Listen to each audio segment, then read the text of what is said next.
What's going on, guys? Today we're going to be talking about the new PlayStation exclusive game coming out this month, the 26th, Days Gone. Now, before I jump into talking about what this game is all about, I want to say that when the game comes out, I'm going to be making a lot of videos on this game. This game has been in development for many years. I discovered it about 2 years ago, and ever since then, I've just been wanting to play this game as soon as it was released. So let's just jump into what Days Gone is all about. Days Gone is an adventurous, open-world, post-apocalyptic survival game, which is based off an insane storyline that we'll be getting into soon.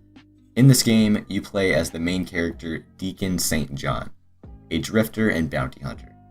You will be put in a large open-world terrain to survive against freakers and other enemy humans. As I said, the main character is a drifter and a bounty hunter. Deacon St. John is known as a drifter because he rides a motorcycle, which will be your main way of transportation throughout this game. Also, he is a bounty hunter because many different people will give him jobs or quests throughout the game to kill people, and other jobs and stuff like that for him to do. Now let's start talking about the large open world map. So first, this map is just very huge, as we know, but we don't know exactly how big the map is, because until the game actually comes out and people get to experience it, that's when we will finally know how big this is. But we know it is giant because there's a lot of different aspects of this whole map, as we've seen in trailers and some of the gameplay that's been shown. For instance, there are different biomes throughout the whole map. There's forest biome, open just terrain, and one huge one is we know about an amazing snow biome. And that's just a couple biomes that we know about, and I guarantee there's going to be much more, and I guarantee that there's going to be a lot more to the map than we already know. And like I said earlier, there are enemies in this game which are freakers and other humans. So the different kinds of freakers vary, and we know about a lot of them. For instance, there's one that is a screamer, and it's just, one of those really loud, annoying ones that hurts your ears. But the screamers also attract hordes of zombies, or freakers, my bad.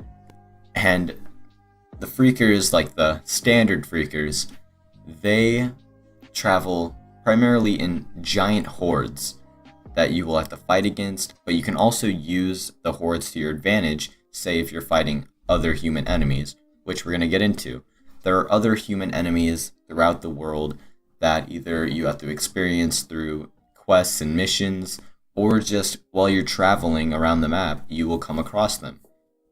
So for the freakers, you'll either be finding random hordes around the open world map, or you will find freaker huts, which you will have to light on fire to kill off most of the freakers that are in there.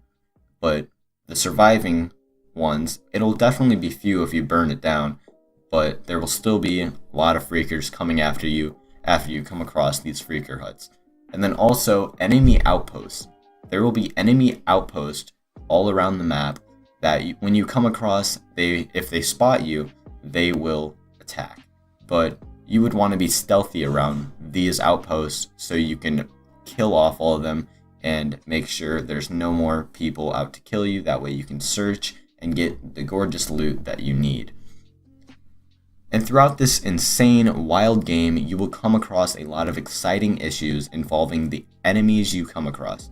But you must keep in mind, throughout all the crazy madness of freaks and human enemies, you will have many different jobs and quests to do, either for the storyline or people you come across to help.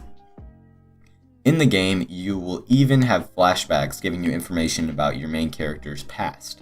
There is the normal storyline that you have to do, and then there's also a bunch of different missions. You will also come across different areas in the map that will trigger flashbacks of your past life. For instance, in one of the trailers, you see your younger self in the game is on your motorcycle driving, and then sees a woman doing maintenance on her car because it broke down, and that is your future wife.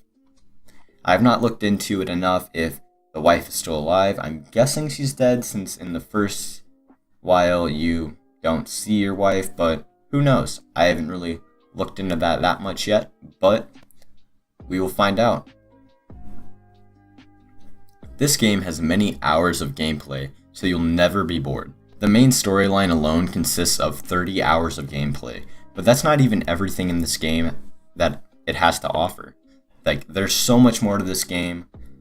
For instance, coming across enemies while you're just traveling and you have to deal with them, or, the people you have to help. But if you don't even help anyone, it's still going to be a lot longer than 30 hours based on all the other distractions you have to come across throughout the game. I cannot wait to get my hands on this game and start making videos on it. If you have any questions, be sure to drop a comment down below, and I will be sure to get back to you on your question. I hope you enjoyed the video, and thank you for watching.